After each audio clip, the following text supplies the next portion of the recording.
நல்ல வயிறு நிறைய புல்லு சாப்பிட்டு வந்துச்சான் கழுதை. அது வரும்போது ஒரு புலி எதிர்பட்டு இருக்கு. கழுதைக்கு என்னன்னு தெரியல, புலியோட அன்னைக்கு பேசணும்னு ஆசை. புலிக்கு ஏதாவது ஒன்று கெடுதல் பண்ணணும்னு நினைச்சது கழுதை. உனக்கு தெரியுமா நான் சாப்பிட்ட புல்லினுடைய கலர் என்ன? நான் புல்லு சாப்பிட மாட்டேன், ஆனா கலர் தெரியும், கிரீன். நான் சாப்பிட்டவன், நான் சொல்றேன் ப்ளூ. 2 பேரும் நிக்கிறாங்க. சிங்கம் கடிச்சான். என்னடா விஷயம் சார்? இந்த புலிக்கு ஏதாவது தண்டனை கொடுங்க சார். இரு இங்க வா, நீ புல்லு சாப்பிடுவியா?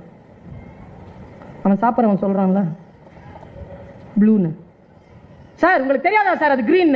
அவன மாதிரியே நீ இன்னிலிருந்து 5 மாசம் நீ பேசக்கூடாது, இதான் தண்டனை, போ. கழுத துள்ளி குச்சிட்டு வெளில ஓடிடுச்சு. புலி சொல்லிச்சான், உன் தண்டனையை நான் ஏத்துக்கிறேன், ஆனா ஒரே ஒரு டவுட், ஏன் இந்த தண்டனை எனக்கு கொடுத்தேன்னு மட்டும் சொல்ல. வீரத்திற்கு நீ பெயர் போனவன், உனக்கு ஏன் தண்டனை தெரியுமா? கழுதையோட ஆர்குமெண்ட் பண்ணல, அதுக்குதான்.